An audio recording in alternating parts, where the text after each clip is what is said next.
northwest ng Masbate City. At patuloy niyang tinatahak itong west-northwest direction. At ganun pa rin po, kabagal, nasa 10 kilometers per hour. So, ina-expect po na within 24 hours, siya po ay nasa 45 kilometer northwest ng Calapan City, Oriental Mindoro. So, ito po yung latest natin na public storm warning signal. Okay, signal number 3 po sa Masbate, Ticao Island, Burias Island, Marinduque, Romblon, Oriental Mindoro, Occidental Mindoro, Batangas, Laguna, Cavite, Southern Quezon at Lubang Island. Signal number 2 naman sa Calamian Group of Islands, Bulacan, Bataan, nalalabing bahagi ng Quezon, Rizal, Sorsogon, Albay, Camarines Sur, Camarines Norte at Metro Manila. Samantala sa Kabisayaan po, signal number 2 dito sa Semirara Island, Biliran, Aklan, Capiz at Bantayan Island.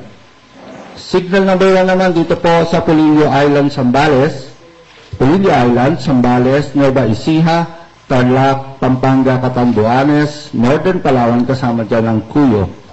Samantala sa Kabisayaan, Northern Samar, Eastern Samar, Samar, Leyte, Iloilo, Antique, Guimaras, Negros Occidental, Northern Cebu, kasama dyan ng Cebu City, at Camotes Island. So, yung iba pong mga public storm, ang mga lugar na under public storm warning signal, tinanggal na po natin.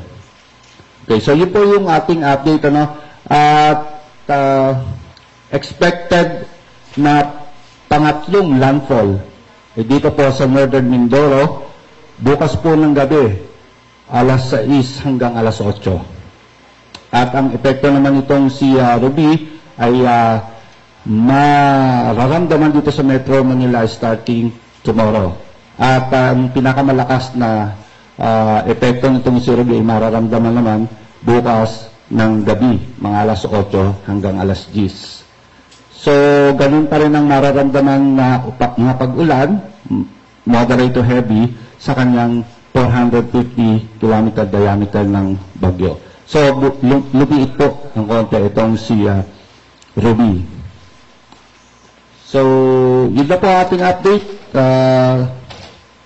Maraming salamat po.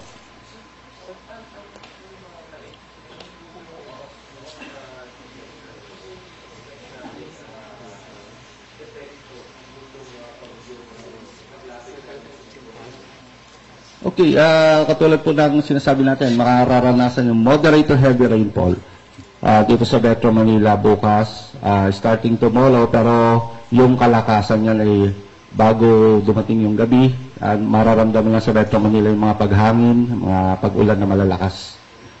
So, ang pinakamalapit kasi na distansya dun pagtama ng bagyo sa Northern Mindoro ay yung paglagpas. Kumbaga, paglagpas na doon sa Northern Mindoro, doon lang ang pinakamalapit. So, medyo delay.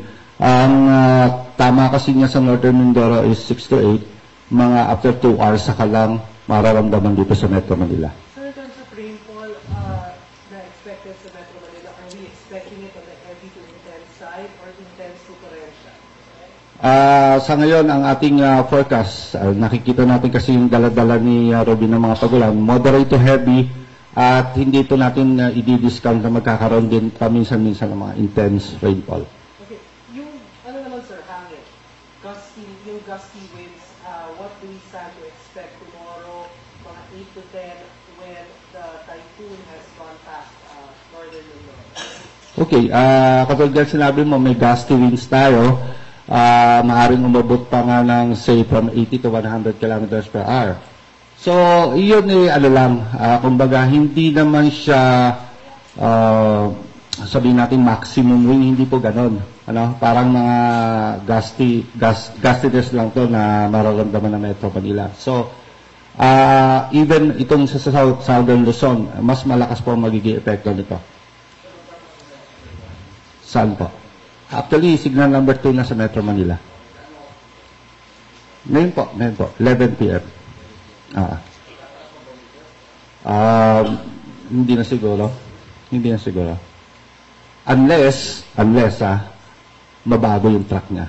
I mean, say, tumaas siya, lumihis sa Mindoro, dumiretso sa Southern Luzon, siyempre mag-iiba yung warning signal natin. Pero so far, yung ating track na ginagawa ngayon na na-analyze natin, same, hindi po nagbago. Simula po nung una hanggang sa ngayon, wala pong pagbabago sa track natin. Enter ng Samar, exit ng Mindoro. Sir, Manila Southern Luzon, what do we places stand to expect from morning to afternoon? Manila Southern Luzon. Well, so morning hindi pa gaano, no? Maybe cloudy and then light rains or sabihin natin cloudy lang siya. Tapos habang papagabi, hapon o habang papagabi, mag-start na yung tinatawag nating pag-ulan at saka yung paghangin. Mararamdaman na po yun. Although ngayon, may nakakaranas na po tayo ng mga gusty winds. So far, ang analysis namin, ganun pa rin. Sa bagay, pagka kasi ang bagyo kasi nagko-cross na sa land, it's either maintain yung kanyang intensity or bababa. Although nakita naman natin, nagkaroon ng mga significant na pagbaba ng intensity, pero sa ngayon nakita natin na halos maintain na yung kanyang 140 km na intensity. At pwede ito hanggang sa lumabas siya ng West Philippine Sea, maaaring ganyan pa rin yung kanyang intensity. Yeah, katulad ng sinabi ko kanina, friction. No, usually pag nagko-cross yung bagyo sa landmass, ay bumabagal siya. Kasi nakakaranas siya ng mga tinatawag nating pagdaan sa mga matataas na structure, matataas na lupa, ganun po. And also, may factor din yung mga ibang weather system. Ano. So, di ko na ho i-explain ko ano kasi medyo masyadong sensitive.